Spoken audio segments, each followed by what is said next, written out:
One of the questions exactly how to define what the Palestinian state looks like at this point. But that aside, this was a big move yesterday. How significant is it in the context of moving forward towards ultimately this two-state solution that has been tossed around for the last 20, 30 years?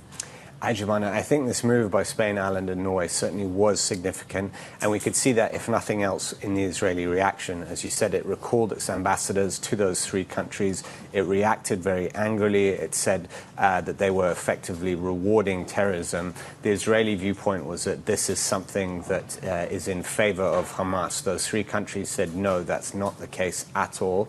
It was a move in favor of the Palestinians, and it wasn't anti-Israeli in any way, and certainly not pro-Hamas. Having said that, Hamas did put out a statement praising the move, as did the Palestinian Authority, which nominally controls Palestinians in the West Bank. How much it actually changes things on the ground is very unclear.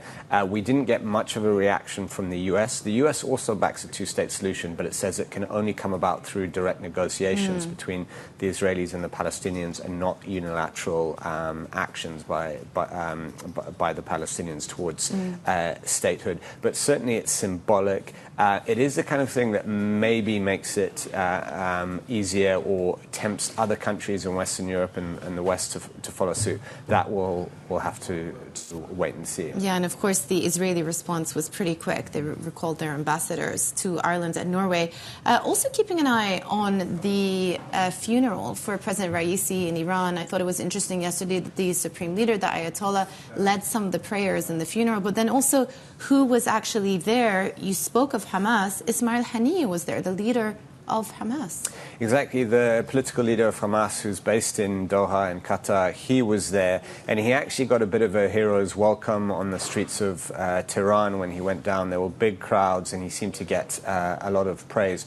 Also, interestingly, you had the foreign ministers of the likes of Saudi Arabia and the United Arab Emirates at the funeral. And that's quite telling. While, of course, they're not the most senior leaders of those countries, for them to go to a funeral for Iran, which they've had very, let's say, tense ties with to varying degrees in the last decade, knowing that leaders of Hamas, and not just Hamas, leaders of Hezbollah were going to be there too, it says something about how Iran has managed to keep or even build a group of close allies despite everything that the US and the West has done to try and isolate it. I thought it was quite symbolic. The fact that the Saudi foreign minister actually went and attended that funeral does tell you a lot about the state of the relationship and how they've managed to evolve in the last couple of years.